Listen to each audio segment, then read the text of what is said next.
Nadie pone en oculto la luz encendida, ni debajo del almud, sino en el candelero, para que los que entran vean la luz. La lámpara del cuerpo es el ojo. Cuando tu ojo es bueno, también todo tu cuerpo está lleno de luz. Pero cuando tu ojo es maligno, también tu cuerpo está en tinieblas. Mira pues, no suceda que la luz que en ti hay sea tinieblas. Así que si todo tu cuerpo está lleno de luz, no teniendo parte alguna de tinieblas, será todo luminoso como cuando una lámpara te alumbra con su resplandor. Luego que hubo hablado, le rogó un fariseo que comiese con él, y entrando Jesús en la casa, se sentó a la mesa. El fariseo, cuando lo vio, se extrañó de que no se hubiese lavado antes de comer. Pero el Señor le dijo: ahora bien, vosotros los fariseos limpiáis lo de fuera del vaso y del plato, pero por dentro estáis llenos de rapacidad y de maldad. Necios, el que hizo lo de fuera no hizo también lo de adentro, pero dad limosna de lo que tenéis, y entonces todo os será limpio. Mas ay de vosotros, fariseos, que diezmáis la menta y la ruda y toda hortaliza, y pasáis por alto la justicia y el amor de Dios. Esto os era necesario hacer sin dejar aquello. Ay de vosotros, fariseos, que amáis las primeras sillas en las sinagogas y las salutaciones en las plazas. Ay de vosotros, escribas y fariseos, hipócritas, que sois como sepulcros que no se ven, y los hombres que andan encima no lo saben. Y respondiendo uno de los intérpretes de la ley, le dijo: Maestro, cuando dices esto, ¿también nos afrentas a nosotros? Y él le dijo: ay de vosotros también, intérpretes de la ley, porque cargáis a los hombres con cargas que no pueden llevar, pero vosotros ni aun con un dedo las tocáis. Ay de vosotros que edificáis los sepulcros de los profetas, a quienes mataron vuestros padres. De modo que sois testigos y consentidores de los hechos de vuestros padres, porque a la verdad ellos los mataron y vosotros edificáis sus sepulcros. Por eso la sabiduría de Dios también dijo: les enviaré profetas y apóstoles, y de ellos a unos matarán y a otros perseguirán, para que se demande de esta generación la sangre de todos los profetas que se ha derramado desde la fundación del mundo, desde la sangre de Abel hasta la sangre de Zacarías, quien murió entre el altar y el templo. Sí, os digo que será demandada de esta generación. Ay de vosotros, intérpretes de la ley, porque habéis quitado la llave de la ciencia. Vosotros mismos no entrasteis, y a los que entraban se lo impedisteis. Diciendo él estas cosas, los escribas y los fariseos comenzaron a estrecharle en gran manera y a provocarle a que hablase de muchas cosas, acechándole y procurando cazar alguna palabra de su boca para acusarle. Amén. Dios te bendiga en este domingo precioso del mes de febrero. Amén. Jesús, conforme a lo que estamos leyendo acá, espero que te impresionen sus palabras y su forma de hablar, tanto como a mí, ¿no? Pero Jesús, si te das cuenta, jamás se perdía en especulaciones. Mucho menos se puede decir que él se esforzara o procurara ser diplomático, ¿sí? O políticamente correcto, como dicen algunos por ahí, cuando se trataba de confrontar el pecado. Sobre todo cuando se trataba de confrontar el pecado en personas altivas, arrogantes, como estos personajes que le estaban rodeando en esta oportunidad. Acuérdense que en los versículos anteriores a estos que hemos leído, el Señor había hablado acerca del futuro sombrío que le esperaba y que le vendría al pueblo judío, refiriéndose nada más y nada menos que a la opresión o a la actividad demoníaca, ¿sí? Recuerden ustedes que en los versos anteriores Jesús es cuando habla de él, el espíritu inmundo, que cuando el espíritu inmundo sale del hombre, una vez que es expulsado, Jesús dice que anda por lugares secos, y como no lo encuentra un lugar donde reposar, pues entonces regresa a su casa, al lugar de donde lo habían expulsado. Y al encontrarla limpia y barrida, pues entonces él va y busca 7 espíritus peores que él. Y entran en ese individuo, y resulta que el estado postrer de ese hombre, de esa persona, que había sido liberada, pero ahora su estado es peor que el de antes. Jesús dejó en claro en aquella oportunidad, en los versículos anteriores, que esa misma condición, esto mismo que ocurría a nivel de individuo, también ocurría en una esfera, en un ambiente más grande, a nivel de nación, a nivel de regiones, a nivel de sociedad en general. Amén. Y por esa razón, En estos versículos que estamos leyendo, se nos muestra cómo esa acción demoníaca también hunde sus garras, echa sus raíces en las autoridades espirituales de la nación. Amén. Y porque corrompe a las autoridades espirituales de una nación, es que eso afecta el destino, si se puede decir de esa manera, de toda la nación en sí. Espero explicarme, pero vamos a irlo desglosando, ¿no? Según estos versículos que hemos leído, vamos a irlo desbaratando para poder descifrar lo que el Espíritu Santo quiere hablarnos a ti y a mí esta mañana.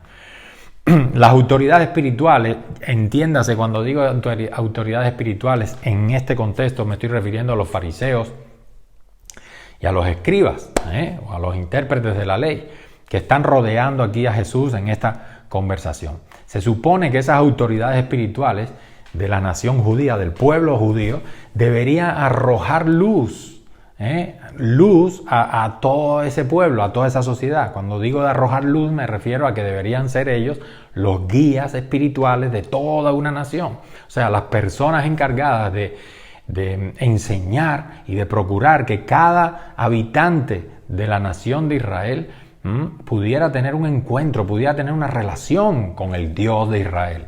Entonces, en ese sentido, las autoridades espirituales deberían arrojar luz, pero no lo hacían en esa condición. ¿Y por qué no lo hacían? Bueno, Jesús lo estaba diciendo en esos versículos del 33 al 36. No lo hacían porque sencillamente no podemos dar lo que no tenemos. Y estos hombres, estos fariseos y estos escribas no tenían luz en sí mismos. Lo que tenían era pura tinieblas. Y eso es lo que arrojaban a la sociedad, pura tiniebla, pura oscuridad. Y por eso en ese contexto es donde Jesús habla este discurso que es un discurso violento, un discurso agresivo, ¿sí? Contra escribas y fariseos. Son unas palabras que, si se fijan aquí en el versículo 37 y 38, tuvieron su punto de partida, su origen, en el momento en que este fariseo dice que le rogó. Hay un fariseo que le ruega a Jesús que venga a comer a su casa. Así que Jesús entra en la casa, acepta la invitación gustoso, y lo están rodeando esas autoridades espirituales de la época, muchos fariseos, algunos escribas, intérpretes de la ley, etc. Bueno, pues él se sienta a la mesa con ellos, gustoso, pero en el versículo 37 y 38 se nos dice que algo llamó la atención, algo extrañó a este fariseo que lo había invitado a comer. ¿Y qué fue lo que le extrañó? Que Jesús no se había lavado las manos conforme al ritual, conforme a la tradición que ellos habían establecido por generaciones en el pueblo judío. El lavamiento de las manos no era un mandamiento de Dios, que quede claro. No era un mandamiento de la Torá, de la ley de Dios, ni mucho menos. El lavamiento de las manos a los que se están refiriendo aquí el contexto y la historia que estamos viendo, era una tradición, un mandamiento de hombre, una tradición introducida precisamente por escribas y fariseos. ¿Con qué objetivo? Con el objetivo de purificarse, ¿sí? Tenía el objetivo de que cada persona, antes de comer, incluso durante la comida, se cuidara de estar puro, supuestamente puro, delante de Dios. Amén. Así que aquí no estamos hablando de ninguna manera de una falta de higiene, No estamos hablando de que Jesús tenía las manos todas cochinas y así mismo se sentó a la mesa a comer. No ese es el caso. Jesús habrá lavado las manos para comer, evidentemente, pero no conforme al ritual que estaba establecido por estos líderes religiosos. Amén. ¿Por qué se había establecido? Para guardar la pureza supuesta de todos los comensales. Es una historia un poco larga, pero si podemos resumirla, básicamente este ritual estaba dado porque un hombre podía cuidarse de ciertas cosas que lo harían inmundo según la ley de Moisés, ¿sí? De tocar un muerto, de hacer determinadas cosas. Pero resulta que en la Palestina, en Israel, había mucha gente de otras naciones, gentiles, ¿sí? Y para los judíos, entrar en contacto con un gentil, tocar a un gentil, ya eso te hacía a ti inmundo, te hacía impuro, ¿sí? Así que tenías que lavarte y hacer 20 rituales para purificarte, ¿sí? ¿Cuánto más? Si un gentil caminaba por la calle y detrás ibas tú pisando el polvo de la tierra que el gentil había pisado, ya eso también te contaminaba. Entonces, como eso era imposible de saber a ciencia cierta, ¿no? Si durante el trayecto del trabajo a tu casa habrás pisado la tierra que un gentil pisó antes de ti, ¿no? Pues entonces por eso se establecían mandamientos externos como este del lavamiento de las manos, ¿sí? Recuerden ustedes el primer milagro de Jesús. En aquella boda había unas tinajas para almacenar el agua de la purificación. Esa agua era destinada precisamente a estos tipos de rituales, ¿no? Entonces, por eso ellos tenían la obligación, era un mandamiento, le daban una importancia tan grande como a los propios mandamientos que Dios le dio a Moisés en la Torá, ¿sí? Entonces, cada judío tenía que purificarse, tenía que lavarse las manos antes de comer y durante la comida, si eras un verdadero judío. ¿Y cómo lo hacían? Pues se tenían que verter el agua así, con los dedos apuntando hacia arriba, que el agua escurriera por las muñecas, porque no puede ser así, porque si el agua vuelve atrás, te vuelve a ensuciar los dedos, imagínate. Después tenían que poner las manos con los dedos hacia abajo y vuelve a echar agua y finalmente el puño de una limpiaba a la otra. Y bueno, era toda una ceremonia, todo un ritual. Y eso fue lo que extrañó a este fariseo, que Jesús no lo hizo. Tremendo, ¿no? Entonces, por eso es que Jesús no estaba de acuerdo. Jesús no estaba de acuerdo con eso, que las autoridades religiosas, las autoridades espirituales de la nación judía estuvieran convirtiendo sus tradiciones en una ley obligatoria, de obligatorio cumplimiento para el pueblo judío, ¿sí? Para los practicantes, los judíos practicantes. Por eso en el Evangelio de Mateo, en el capítulo 15, también puedes leer algunas respuestas que Jesús le da a estos fariseos, a estos religiosos, referidos a este mismo tema, ¿no? Ahora, esta autoridad espiritual estaba enferma, hablando en términos espirituales, estaban enfermos. ¿Y cómo sabemos y cómo se manifestaba la enfermedad de esas autoridades, de esos líderes religiosos en la época de Jesús? ¿Cómo? Pues mira, en primer lugar, vamos a irlo viendo por los versículos que hemos leído. En primer lugar, vemos que ellos presumían, fíjense, de tener una limpieza espiritual, wow, que en realidad era falsa totalmente. Ellos aparentaban estar muy limpios, aparentaban ser santos, se cuidaban sus vestiduras, se cuidaban tantas cosas delante de los hombres, pero en sus corazones estaban llenos de codicia y maldad. Amén. Por fuera parecían lo máximo, pero interiormente estaban verdaderamente podridos. Miren el versículo 39, las palabras de Jesús le dice: ahora bien, vosotros, ustedes, les llama la atención que yo no cumplí un ritual de hombre, pero vosotros, los fariseos, limpiáis lo de fuera del vaso y del plato, porque también el vaso y plato tenían que ser lavados, pero por dentro estáis llenos de rapacidad y de maldad. Jesús ve el corazón. Amén. Necios, el que hizo lo de fuera, ¿no hizo también lo de adentro? Oye, Jesús está invitado en esa casa. Madre mía. No se cortó un pelo para decir las verdades a estos líderes religiosos, primeramente a los fariseos. Por eso le dice: pero dad limosna de lo que tenéis y entonces todo os será limpio. No quiere decir que dar limosna sea un mandamiento, ¿no?, en sí mismo, sino que Jesús en realidad lo que estaba era escudriñando sus corazones, estaba desnudando a esos fariseos y le estaba diciendo: ustedes aparentan ser limpios, aparentan ser puros, pero su propia codicia se manifiesta ¿en qué? En que ustedes son incapaces incluso de dar limosna a los necesitados. Y en eso se manifestaba su falsedad y su hipocresía.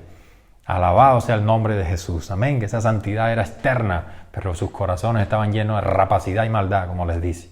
En segundo lugar, vemos la obsesión que tenían estas autoridades espirituales por el tema de los diezmos, ¿sí? Ellos, estos maestros falsos, enfatizaban la entrega de diezmos como algo esencial de la Torá. Y no era verdad, no era correcto. Lo más probable es que, movido por su propia codicia, ellos insistían y volvían a insistir una y otra vez al pueblo judío en que trajeran diezmo, pero más de lo que incluso la propia ley exigía o demandaba o establecía. Alabado sea el nombre de Jesús. Incluso consideraban la propia acción de traer diezmos, de dar los diezmos, lo consideraban como un acto de santidad. O sea, tú podías traer diezmo y eso eran vistos, ya te consideraban como un buen judío practicante. Podías ser el hombre más sinvergüenza de la tierra, pero como traes los diezmos, eres un buen practicante, eso es un fruto de tu santidad. Eso lo podemos ver también en el capítulo 18, más adelante, con aquel fariseo que Jesús nos cuenta, nos relata, que oraba a Dios dándose besitos casi él mismo, ¿no? De lo bueno que era. Y él decía, porque yo ayuno, te doy gracias, Señor, porque ayuno 2 veces por semana, no una vez al año, como tú dices, no, 2 veces por semana. Y te doy gracias también porque doy diezmo de todo lo que gano. O sea, el dar diezmo para ellos era una señal de eso, de santidad, de que estoy haciéndolo. Soy muy amado de Dios, ¿no? Estoy en el camino correcto y perfecto de mi Dios. Estaban equivocados. Amén. Porque el énfasis que ellos hacían con respecto a los diezmos iba mucho más allá de la enseñanza de la Biblia. Y eso no era una señal, no era más que una señal de la verdadera codicia que había en su corazón y sobre todo lo que Jesús le dice, ¿no? Que estaban pasando por alto lo más importante de la Torá, de la ley de Dios, que era la justicia y el amor de Dios. En tercer lugar, aquellos líderes religiosos eran maestros extraviados que eran soberbios. Vea el versículo 43. A esta gente le encantaban los honores, les encantaban las apariencias, las alabanzas de los demás hacia sus personas. Fíjate, hay de vosotros fariseos que amáis las primeras sillas en las sinagogas y las salutaciones en las plazas. Oh, gran maestro, oh, rabí, eso les encantaba a ellos. En cuarto lugar, se trataba de gente que en su interior llevaba, como les dijo Jesús antes, tanta inmundicia espiritual, tanta inmundicia, que los demás no lo advertían, no se daban cuenta. Los demás no advertían en esos hombres supuestamente santos y consagrados a Dios la inmundicia espiritual que verdaderamente cargaban en sus corazones. Y por no ser capaces de discernir y de darse cuenta la hipocresía que había en esos hombres de Dios, entre comillas, pues entonces también esa misma suciedad que tenían esos fariseos y esos escribas en sus corazones, la transmitían a todas las personas que le seguían y que procuraban obedecer a sus preceptos. Vean, eso es lo que está diciendo aquí en el verso 44, cuando dice, hay de vosotros escribas y fariseos hipócritas, que sois como sepulcros que no se ven, y los hombres que andan encima no lo saben. ¿Ves? Entonces acuérdense que según la ley de Moisés no se podía tocar, el judío no podía tocar muerto porque si no se hacía inmundo. Así que lo que le está diciendo aquí en lenguaje judío a estos fariseos es que ellos eran sepulcros y que la gente, como no se da cuenta que ellos lo son, porque tienen una apariencia de santidad, caminan sobre ellos haciéndose esta misma gente inmunda. Tremendo. Por eso es tan importante para nosotros hoy, en el siglo XXI, que cada uno se preocupe y se ocupe por estar y mantenerse lleno del Espíritu Santo de Dios. Amén. Porque si no nos mantenemos llenos del Espíritu Santo de Dios, no podremos jamás discernir cuando haya un falso maestro. Sí, cuando haya un fariseo del siglo XXI o un escriba del siglo XXI que esté cargado en su corazón de inmundicia y toda la enseñanza que él me pueda transmitir o impartir me pueda ensuciar a mí mismo. Amén. Entonces, ocúpate y preocúpate por permanecer lleno del Espíritu Santo, mi hermano. Amén. Entonces, aquellas 4 críticas que Jesús le está haciendo a los fariseos provocó que saltara también un intérprete de la ley. ¿Sí? Jesús le estaba diciendo cosas duras al fariseo, a los fariseos en general. Pero ahora no se daba cuenta Jesús que eso mismo estaba salpicando, estaba también llevándose su parte los escribas, los intérpretes de la ley. Entonces, por eso en el verso 45 dice uno de ellos, Maestro, cuando dices esto también nos afrentas a nosotros. Lo que me encanta de Jesús es que Él no pidió disculpas, Él pudo haber pedido perdón por haber hablado con tanta falta de amor, entre comillas, a los fariseos. Pero Jesús, gracias a Dios, no es como muchos cristianos de hoy, ¿sí? Él no era políticamente correcto, Él es la verdad, Él es radical, Él es santo. Amén. Y es amor también, no te olvides de eso, que es amor. pero Él confronta el pecado. Él no se va por las ramas, Él nos confronta. Y sobre todo cuando se trata de gente así como esta, altiva, arrogante en sus corazones. Hay que confrontarles las palabras, hay que confrontar con la verdad.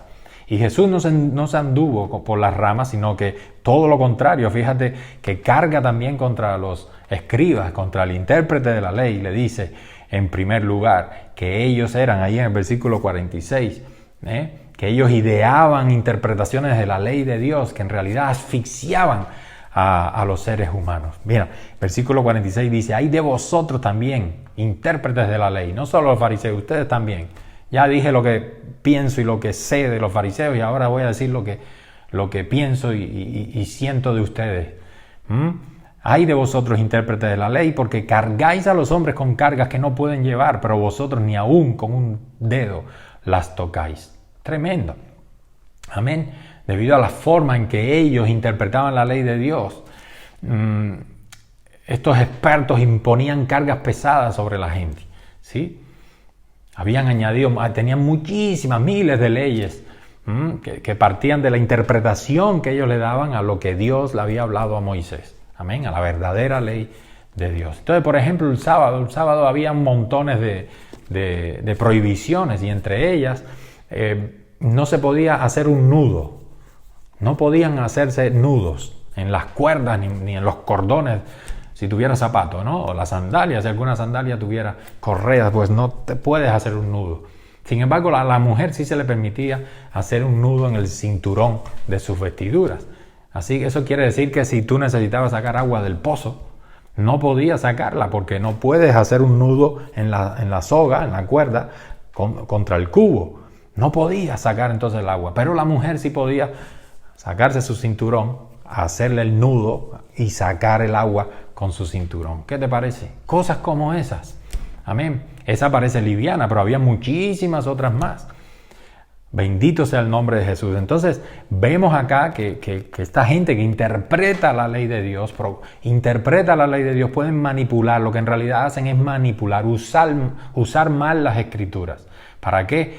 Para aprovecharse y para servir y para alimentar su propia codicia y su propia maldad, ¿sí? Y entonces de esa manera a lo largo de la historia, ustedes lo conocen también, que a lo largo de la historia estos líderes religiosos lo único que han conseguido es eso, oprimir y es avasallar a las naciones enteras. Y por esa razón hay mucha gente hoy día que no quiere saber nada del Evangelio. Amén, porque juzgan a cada uno, creen que cada vez que tú te le acercas a hablarle de Cristo, ellos te juzgan como si tú fueras uno de aquellos que ellos conocen, que han sido manipuladores de las Escrituras.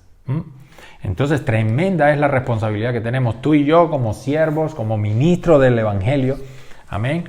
Cada vez que predicamos, cada vez que anunciamos la palabra frente a las congregaciones, pero también ante el mundo entero. Gloria a Dios. En segundo lugar, los intérpretes de la ley eran gente que continuamente, como se ve en el verso 47, apelaba al glorioso pasado espiritual de los antiguos profetas, de los antiguos hombres de Dios. Pero en realidad ellos hacían lo mismo que hicieron sus ancestros, ¿no? Sus padres, que mataban, apedreaban a esos profetas que estos decían admirar. Fíjense el versículo 47, dice, hay de vosotros que edificáis los sepulcros de los profetas a quienes mataron vuestros padres. De modo que sois testigos y consentidores de los hechos de vuestros padres, porque a la verdad ellos los mataron y vosotros edificáis sus sepulcros. En otras palabras, esta era gente que hablaba maravilla de aquellos profetas, hablaba maravilla de aquellos hombres de Dios, de Moisés, de Isaías, de unos y de otros. Amén. Pero en realidad en su día a día, se comportaban como exactamente aquellos que mataron a todos aquellos profetas y hombres de Dios, ¿sí? Porque al profeta verdadero, en este caso Cristo mismo, que lo tienen delante de sus narices, lo que lo quieren es matar. Amén. Se resisten a los verdaderos profetas que en su época están delante de su cara. Juan el Bautista y ahora Jesús. Amén. Entonces, así demostraban que en realidad eran hijos de aquellos asesinos. Eran hijos de aquellos asesinos que habían machacado a muchos de los profetas antiguos y que ellos decían admirar de tal manera que hasta levantaban sepulcros o levantaban estatuas o honores, rendían honores a esos profetas. Así que precisamente con esa gente dirigiendo espiritualmente al pueblo judío, solo cabía esperar un juicio tremendo de parte de Dios sobre esa generación. Un juicio que iba a borrar del mapa no solamente a la ciudad de Jerusalén, sino también al templo en Jerusalén. Versículo 49 dice: por eso la sabiduría de Dios también dijo: les enviaré profetas y apóstoles, y de ellos a unos matarán y a otros perseguirán, para que se demande de esta generación la sangre de todos los profetas que se ha derramado desde la fundación del mundo, desde la sangre de Abel hasta la sangre de Zacarías, que murió entre el altar y el templo. Sí, os digo que será demandada de esta generación. ¿Qué te parece? Amén. Por causa de la manera en que estaban operando estas autoridades espirituales, el juicio de Dios iba a venir sobre esta nación. Amén. Finalmente, el séptimo ay. Dice, hacia estos intérpretes de la ley, estaba diciendo que aquellos dirigentes espirituales en realidad eran una maldición para Israel. Eran una maldición porque ni ellos entraban en el reino ni dejaban entrar a otros que sí querían entrar en el reino. Mira el versículo 52 cómo lo dice: ay de vosotros, intérpretes de la ley, porque habéis quitado la llave de la ciencia, del conocimiento, del reino. Vosotros mismos no entrasteis, y a los que entraban se lo impedisteis. Así que aquella gente hubiera podido mostrar las escrituras al pueblo, podía haberle mostrado la verdadera ley, la verdadera palabra de Dios al pueblo, pero habían preferido convertirla en un instrumento, la habían preferido convertir esas escrituras y la palabra de Dios, santa, pura, verdadera, en su propio monopolio para servir a su propia codicia y su maldad y su mezquindad. Por eso la gente que debía haber recibido de esas autoridades espirituales, debía haber recibido una orientación espiritual. Solo había en realidad escuchado ¿qué? Reclamaciones para que entregaran sus diezmos. En lugar de recibir una orientación espiritual que les condujera al Dios verdadero, lo que habían recibido o escuchado de esos líderes religiosos que eran puras reclamaciones para que se inclinaran, para que veneraran a todos aquellos predicadores que estaban rebosantes de soberbias. Lo único que habían escuchado eran reclamaciones para que se sometieran sin chistar a todas las interpretaciones gravosas que estas personas hacían de la ley de Dios. Amén. Y esto se comprende perfectamente cuando vemos que toda esa gente que le estaba escuchando a Jesús, fariseos y escribas, no solo no mostraron la menor señal de arrepentimiento cuando Jesús los confrontó con estos 7 señalamientos tan duros y directos que les ha hecho.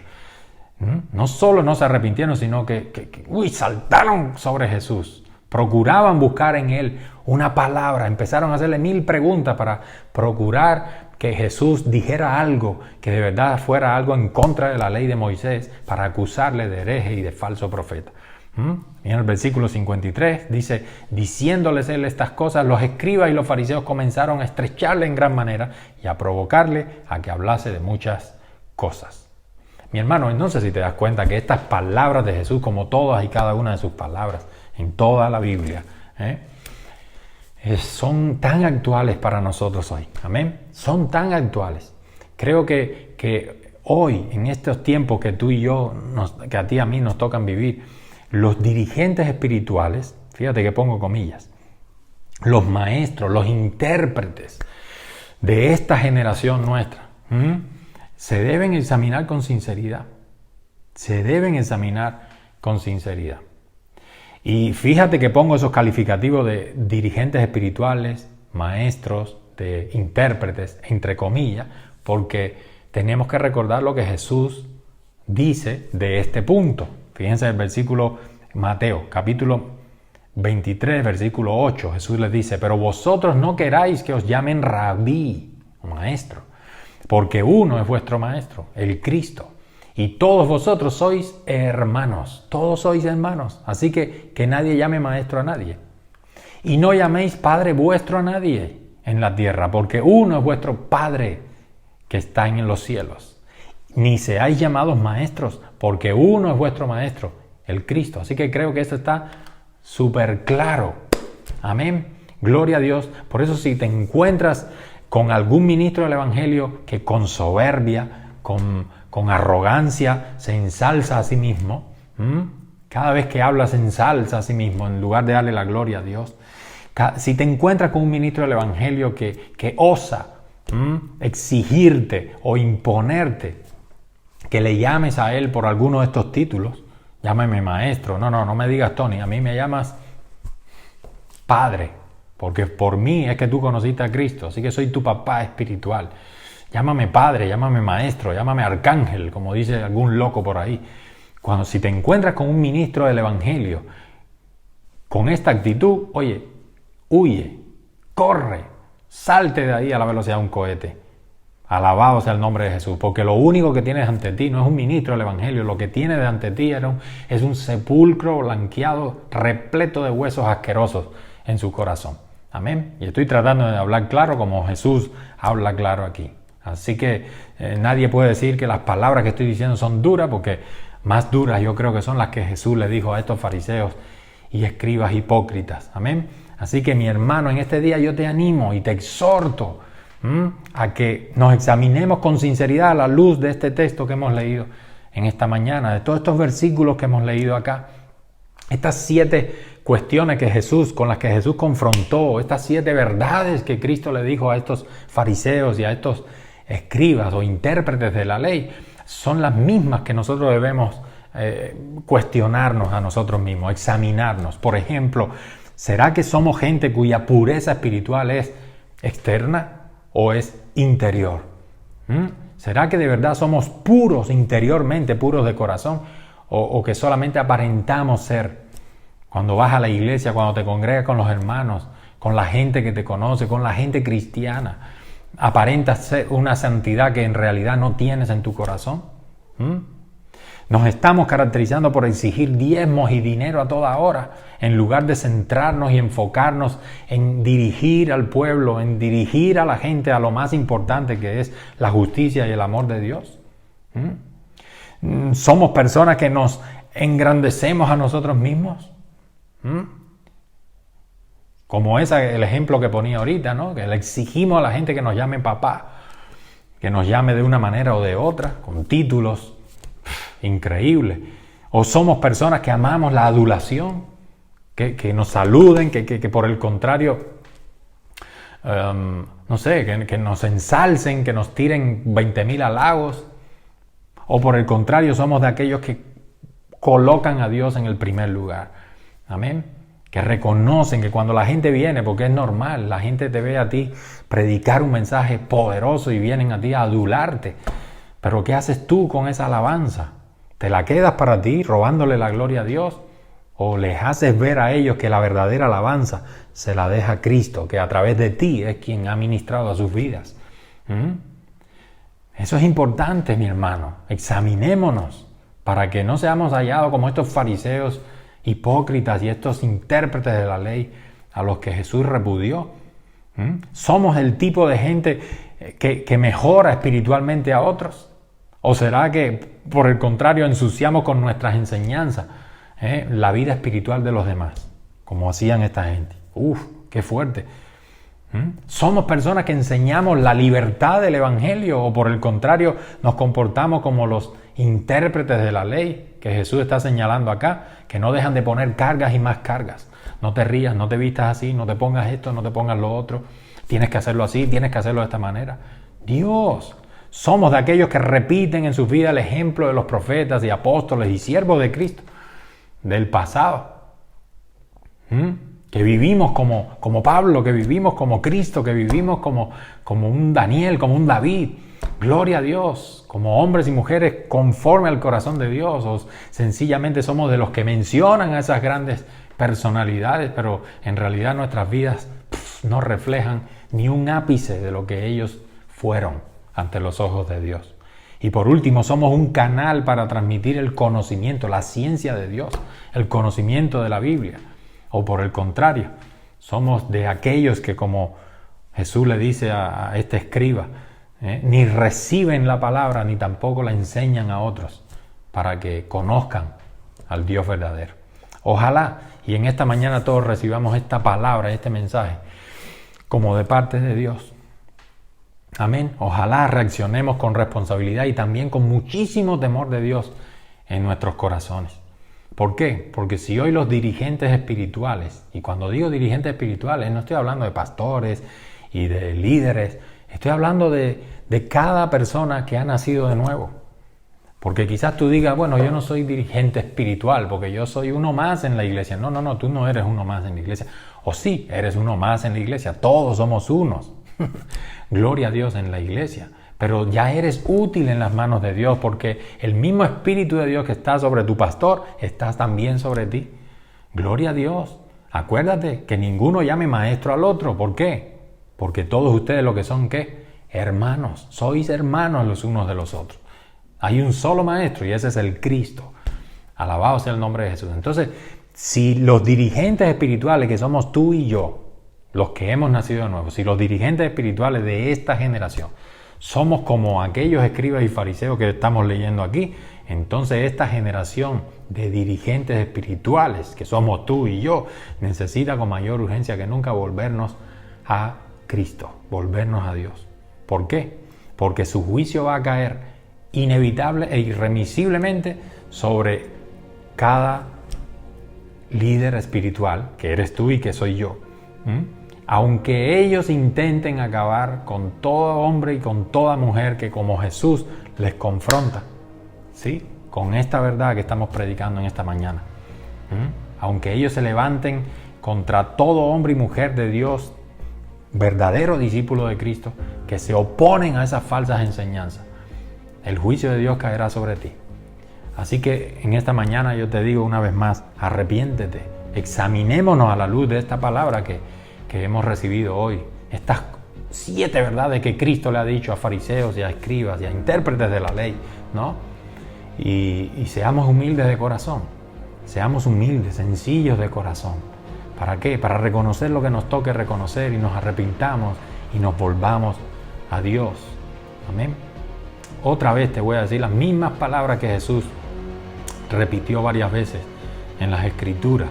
Y el que tiene oídos, oiga lo que el Espíritu de Dios le está hablando, le está diciendo a su iglesia, a ti y a mí.